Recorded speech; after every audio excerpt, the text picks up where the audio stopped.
बाहुबली, ब्रह्मास्त्र, रावण या फिर एवेंजर्स, ये सारे नाम तो मूवीज़ के आपने पॉपुलरली सुने होंगे, करेक्ट। कहीं ना कहीं ये सारी movies one of the best example है वीएफएक्स का, जो इनमें वीएफएक्स यूज़ हुए हैं, स्पेशल इफ़ेक्ट्स यूज़ हुए हैं। कहीं ना कहीं आज के टाइम में ये हमें पता चलता है कि टेक्नोलॉजी कितनी ज़्यादा बढ़ गई है आगे, राइट। सो आज हम एक ऐसा ही टॉपिक कवर करने वाले हैं कि ये जो मूवीज़ जब आप देखते हो इसमें जो इफ़ेक्ट्स होते हैं ये किस तरह से डाले जाते हैं, या फिर आपको भी कभी ना कभी तो एक एक्साइटमेंट तो होती होगी ना ये सारी मूवीज़ देख के। कभी कभार ऐसे कोई अनरियलिस्टिक चीज़ें वो लोग पॉसिबल करके बताते हैं वो सीन में, तो कहीं ना कहीं मन में क्वेश्चन तो आता होगा कि ये कैसे किया जाता है।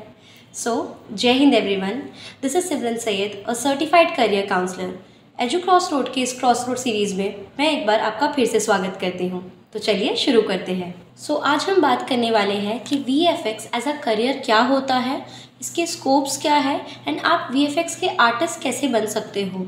बेसिक से बेसिक अगर मैं आपको मतलब बताऊं तो वीएफएक्स एक ऐसा इफ़ेक्ट होता है जो पर्सन एक मूवी बनने के बाद देते हैं। अगर कुछ चीज़ें हैं जो आप चाहते हो कि उसको आपको पॉसिबल शो करना है, जो चीज़ें रियलिटी में हो नहीं रही हैं, तो उसको आपको अगर डिस्प्ले पे शो करना है, so that is basically VFX, okay. जैसे कि अगर मैं आपको कॉमन एग्जांपल्स दूँ, अगर इस जगह पे आग नहीं लगी है लेकिन अगर आपको शो करना है किस जगह पे आग लगी है, तो वो आप वीएफएक्स करके ऐड कर सकते हो उसमें।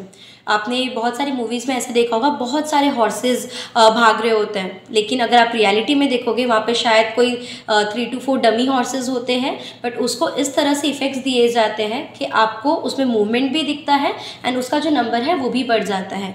तो ये कॉमन एग्जाम्पल्स हैं वीएफएक्स के। अब हम देख लेते हैं कि करियर स्कोप्स क्या है वीएफएक्स के। आप डेफिनेटली वीएफएक्स आर्टिस्ट बन सकते हो, ये तो एक सबसे टॉप मोस्ट करियर का ऑप्शन बन जाता है या स्कोप बन जाता है। देन आप मैच मूविंग आर्टिस्ट भी बन सकते हो, आप एफएक्स आर्टिस्ट बन सकते हो, आप रोटोस्कोपिंग आर्टिस्ट बन सकते हो, कंपोजिटिंग कर सकते हो, आप मैट पेंटर बन सकते हो, मोशन ग्राफिक आर्टिस्ट बन सकते हो। तो ये सारे कुछ बेसिक करियर स्कोप्स हैं। जब आप एक वीएफएक्स सीखते हो तो ये सारी ऑप्शंस आपके लिए ओपन हो जाते हैं। अपार्ट फ्रॉम दिस भी न्यूमरस पोजीशंस अवेलेबल होती है व्हेन यू लर्न वीएफएक्स और एनिमेशन। अभी करियर स्कोप्स क्या होते हैं हमने वो तो देख लिया है, but as a VFX artist आपके अंदर क्या क्या रिक्वायर्ड स्किल्स है या स्किल सेट रिक्वायर्ड होते हैं वो हम देख लेते हैं। अभी जो बेसिक से बेसिक अगर स्किल की बात करूँ तो ड्राइंग ये बहुत इंपॉर्टेंट स्किल होता है, बिकॉज बहुत सारे ऐसे एनिमेशन या वीएफएक्स के कुछ सॉफ्टवेयर्स भी होता है जहाँ पे आपको स्केचिंग और ड्राइंग आनी चाहिए होती है। एंड बेसिक जब आप कोई भी ऐसे क्रिएटिविटी वाले चीज़ें कर रहे हो ना, तो वहाँ पे बेसिक स्केचिंग एटलीस्ट रिक्वायर्ड होता है। उसके अलावा आपको विजुअल एस्थेटिक्स का आइडिया होना चाहिए, बिकॉज ऑडियंस की आंखों में क्या चीज़ें अपीलिंग लगेगी या ऑडियंस को क्या चीज़ें अट्रैक्ट कर सकती है, उसके अकॉर्डिंग ही आपको इफ़ेक्ट्स का यूज़ करना पड़ता है। तो इसीलिए विजुअल इफ़ेक्ट्स या विजुअल एस्थेटिक्स क्या होता है, इसका आपको कंप्लीट नॉलेज होना चाहिए। इसके अलावा अगर मैं बात करूँ फोटोग्राफी का आपको बेसिक नॉलेज होना चाहिए, एंड स्कल्पचर क्या होता है या एनाटॉमी क्या होता है इसका भी बेसिक आपको आइडिया होना चाहिए, बिकॉज मूविंग ऑब्जेक्ट्स किस तरह से मूव करते हैं या ऑब्जेक्ट्स बेसिकली क्या क्या होते हैं, मूवमेंट क्या होता है ऑब्जेक्ट्स का किस तरह से होता है, एनिमेशन या वीएफएक्स वाइज आपको किस तरह से वो चीज़ें आनी चाहिए, वो आपको स्किल्स में रिक्वायर्ड होता है। तो ये कुछ बेसिक सेट ऑफ स्किल्स है जो रिक्वायर्ड होती है। अपार्ट फ्रॉम दिस अगर मैं बात करूँ करियर वाइज, तो क्रिटिकल थिंकिंग ये आपकी एक एड ऑन स्किल्स मानी जाती है। कम्युनिकेशन अच्छा होना चाहिए आपका, टीम मैनेजमेंट स्किल्स आपकी अच्छी होनी चाहिए। तो ये कुछ बेसिक सेट ऑफ स्किल्स हैं जो रिक्वायर्ड होती हैं। अब हम देख लेते हैं कि अगर आपने वीएफएक्स आर्टिस्ट बनने का सोच ही लिया है तो क्या क्या उसके स्टेप्स होंगे या क्या क्या एजुकेशन क्वालिफिकेशंस में रिक्वायर्ड होता है, ओके। अगर आपने 10+2 किया है, यानी कि अगर आपका 12th कंप्लीट हो गया है फ्रॉम एनी स्ट्रीम, उसके बाद अगर आप डिग्री करना चाहते हो, उसमें बैचलर्स करना चाहते हो, तो बहुत सारे ऑप्शंस अवेलेबल होते हैं। जैसे कि आप BA in animation and VFX कर सकते हो, आप BSc in animation and VFX कर सकते हो, बीवीओसी इन एनिमेशन एंड वीएफएक्स कर सकते हो, और एल्स आप अगर मास्टर्स के लिए ऑप्शंस देख रहे हो तो आप MA in animation and VFX कर सकते हो, MSc in animation and VFX कर सकते हो, एमडीईएस इन एनिमेशन एंड वीएफएक्स कर सकते हो। तो इस तरह से आपके पास डिग्री के एंड पोस्ट ग्रेजुएशन के कुछ करियर ऑप्शंस रेडी हो जाते हैं। उसके अलावा अगर आपने ऑलरेडी कुछ ग्रेजुएशन कर दिया है एंड आपको एज अ स्किल सीखना है, तो सर्टिफिकेट कोर्सेज भी अवेलेबल होते हैं और डिप्लोमा कोर्सेज भी अवेलेबल होते हैं इन वीएफएक्स। अगर डिसाइड हो गया है कि क्वालिफ़िकेशन वगैरह सब कुछ प्लान हो गया है, तो सबसे बड़ा क्वेश्चन आता है कि ऐसे कौन से कॉलेजेस हैं जो ये सारे डिग्रीज़ के ऑप्शंस आपको अवेलेबल करके देते हैं। तो अगर टॉप कॉलेजेस की अगर मैं बात करूँ तो NID जो सबसे बड़ा नाम आता है, टॉप कॉलेजेस में सबसे 1 पे वही रहता है।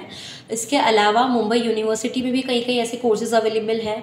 Apart from that MIT university में है, NMIMS में भी एनिमेशन एंड VFX के कोर्सेज़ अवेलेबल है डिग्री के लिए। तो ये सारे कुछ टॉप कॉलेज के ऑप्शंस हैं। वेरएज़ अगर आप शॉर्ट टर्म सर्टिफिकेट कोर्सेज़ या फिर डिप्लोमा करना चाहते हो तो मैक करके एक इंस्टीट्यूट है जो आपको ये सारी चीज़ें प्रोवाइड करके देता है। अरीना एनिमेशन अगर आपने सुना होगा, तो ऐसे कुछ टॉप मोस्ट लेवल की ये इंस्टीट्यूट्स हैं जहाँ पे आप डिप्लोमा या फिर सर्टिफिकेट कोर्सेज़ कर सकते हो। अभी जब टॉप कॉलेजेस की बात होती है तो ये कॉलेजेस में जाने के लिए कुछ एंट्रेंस एग्ज़ाम भी आपको देना होता है। जैसे कि NID के खुद के एग्ज़ाम्स होते हैं एंट्रेंस के, जहाँ पर आपको जो बेसिक एप्टीट्यूड रहता है वो तो पूछा ही जाता है, साथ साथ डिज़ाइनिंग के कुछ कॉन्सेप्ट्स होते हैं। जैसे कि अगर आप VFX या एनिमेशन में कर रहे हो तो उसके रिलेटेड आपको चीज़ें पूछी जाएगी। तो वो सारी चीज़ें एग्ज़ाम में भी कवर हो जाती हैं। उसी एंट्रेंस एग्ज़ाम के थ्रू ही आपको देन कॉलेज में सिलेक्शन होता है। देन अब बात कर लेते हैं कि अगर आपने VFX कर लिया है, अभी VFX आर्टिस्ट भी बन गए हो, तो आपकी बेसिक जॉब की रोल्स एंड रिस्पॉन्सिबिलिटीज़ क्या होने वाली हैं।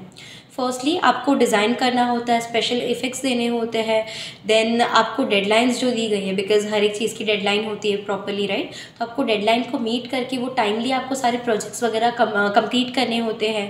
देन आपको मीटिंग्स को शेड्यूल करना होता है अदर आर्टिस्ट और डेवलपर्स के साथ। देन आपको डायरेक्शन लेना होता है VFX के जो सुपीरियर्स हैं उनसे। देन आपको अपना ट्रैक रिकॉर्ड मेंटेन करना होता है, जो भी आप डेली कर रहे हो, वीकली कर रहे हो, ताकि आप उसकी एक रिपोर्ट बना पाओ। देन रिसर्च करना होता है, इंस्पिरेशन अपनी फाइंड करनी होती है, सो दैट आप कुछ ना कुछ अपनी जो वर्क है उसमें नई नई चीज़ें इम्प्लीमेंट कर पाओ।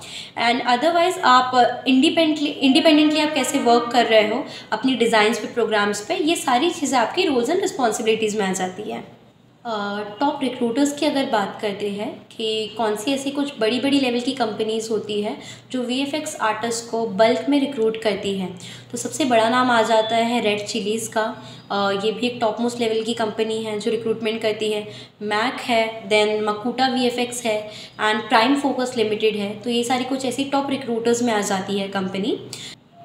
अब बात आ जाती है हमारी एवरेज सैलरी की, कि हम एवरेज सैलरी कितनी अर्न कर सकते हैं as a fresh VFX graduate या फिर एज अ फ्रेशर।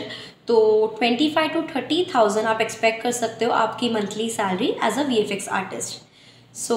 ये वीडियो आज के लिए मैं यहीं पे एंड करती हूँ। अगर आपको डिटेल में एनिमेशन को जानना है, बिकॉज़ बहुत सारे लोगों को एक ये डिफरेंस समझ में नहीं आता है एनिमेशन एंड VFX का, तो अगर आपको जानना है कि एनिमेशन क्या होता है सेपरेटली, तो ऑलरेडी हमारे चैनल पे उसके ऊपर वो एक वीडियो बनाया हुआ है। इफ़ यू वांट, मैं डिस्क्रिप्शन में उसका लिंक भी मेंशन कर दूंगी, तो वो वीडियो भी एक बार जाके चेक कर लेना। आपको basically animation VFX as a whole क्या होता है उसका आपको ज़रूर आइडिया मिल जाएगा। एंड वीडियो अच्छा लगा हो तो प्लीज़ इसे लाइक करिए, शेयर करना ना भूलें, ताकि और भी लोगों को इसी तरह से मोटिवेशन मिले, गाइडेंस मिले। एंड चैनल को सब्सक्राइब नहीं किया तो प्लीज़ कर लीजिए, बिकॉज़ आने वाले टाइम में और कुछ ऐसे career options, exciting career option के वीडियोज़ हम बनाने वाले हैं। जय हिंद।